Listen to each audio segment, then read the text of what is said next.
Authenticity always wins. Every single no that you're given should be used as something that you can learn from. Go and find the opportunity and seize the opportunity.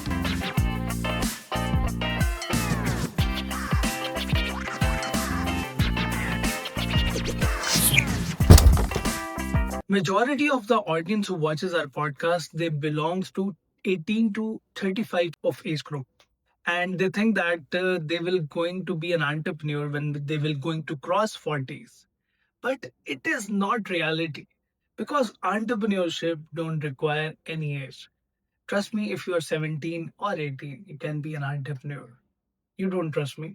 We have a guest today who will going to break all these myths. Dillon DeWitt, a young founder. Thank you so much, Dillon, for your precious time. Yeah, thank you for having me. Like you said, I'm a web developer and currently as well a student. I've done definitely a lot of different projects and ideas and definitely made a lot of solutions. Dillon, I will going to jump into the first question, which is relevant to your personality.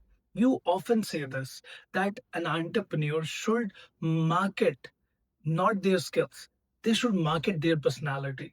Why it is important to market their personality, their values, instead of marketing their skills? Because whenever you are trying to get a client, they will going to ask you what you do, rather than maybe they might not be interested in your personality, but you have different perspective. Why?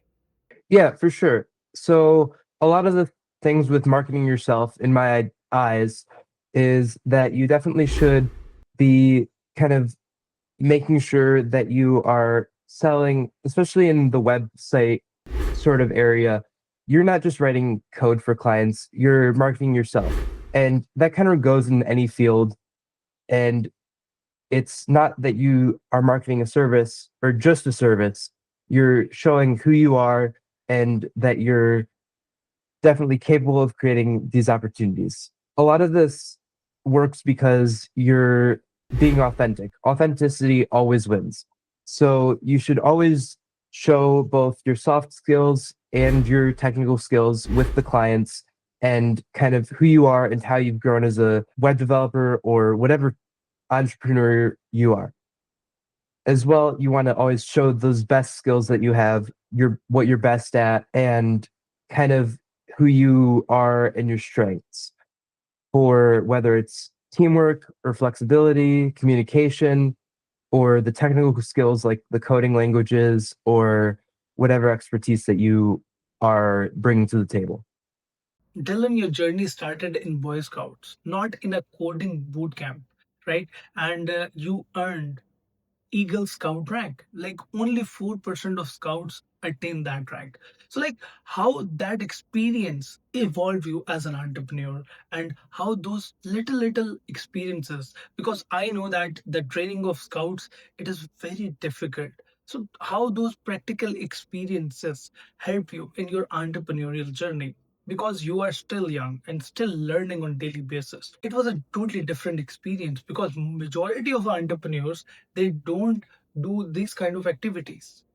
Yeah, so a lot of Boy Scouts definitely built a great base for entrepreneurship, really, because a lot of the skills that the Boy Scouts really focus on are things such as communication, presenting skills, leadership development, problem solving, resilience, community outreach, financial management, and financial literacy.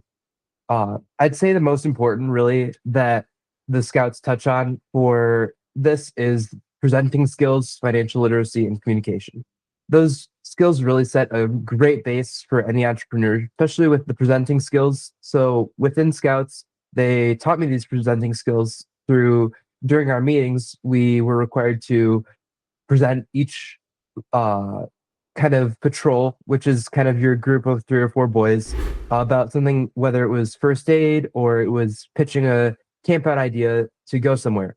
This is definitely a critical skill that we learn due to the fact that you always are kind of pitching ideas to your team or trying to market a product within the entrepreneurial world, as well as financial literacy. So a lot of scouting taught me this financial literacy through different budgeting activities, such as the going on campouts where we would have to budget through stuff like food, where we would plan our meals and then have to figure out where we can save, whether it was coupons or sales or how we could get what we needed while keeping under a certain budget.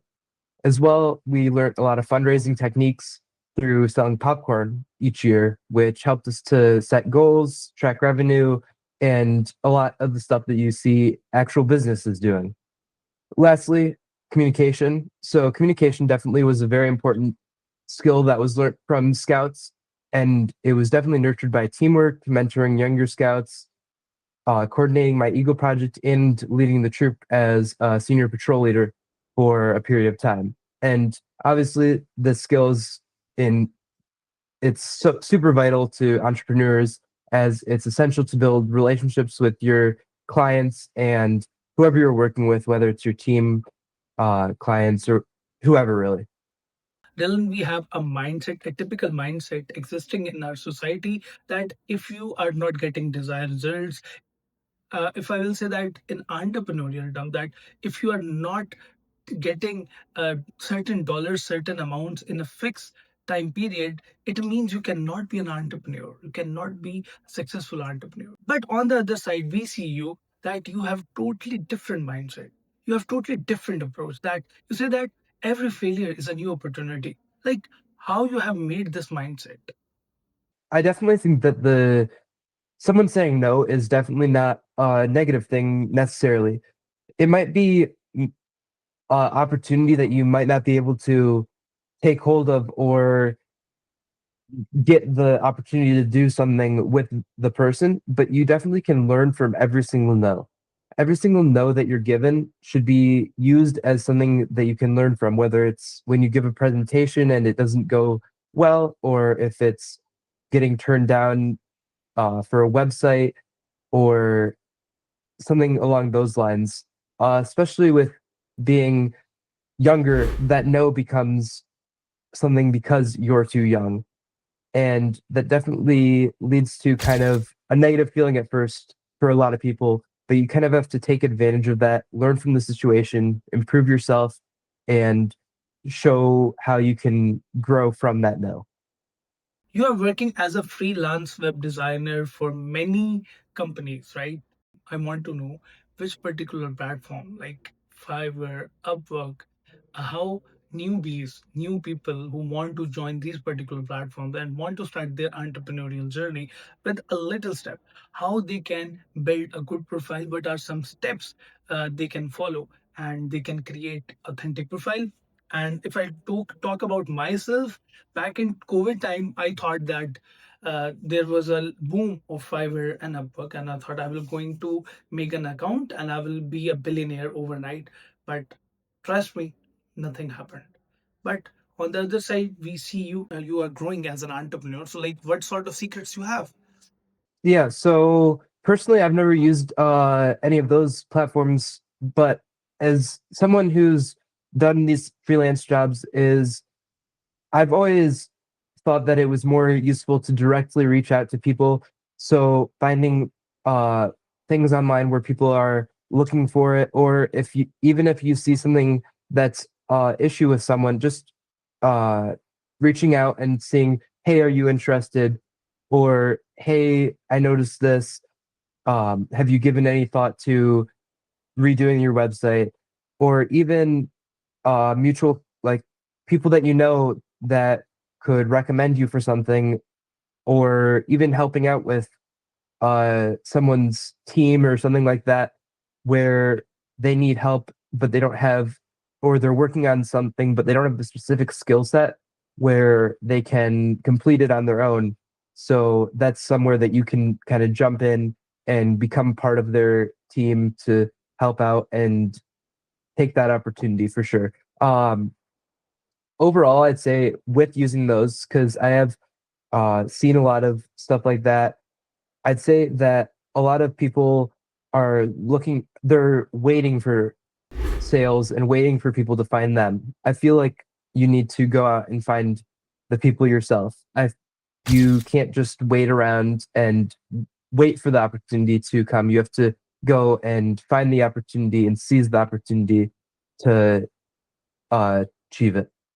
So you're working as an entrepreneur from like almost a year, right? And I want to know like what is a working model of your company? Like you are a lonely warrior in this battlefield, or you have a team? Because I have done 70 plus interviews of the entrepreneurs from around the globe, and they say this often that in initial days they have to wear all the hats by their own. Right? You are a marketing person, you are a HR person, you're performing all the duties by your own. So this is the same case with you.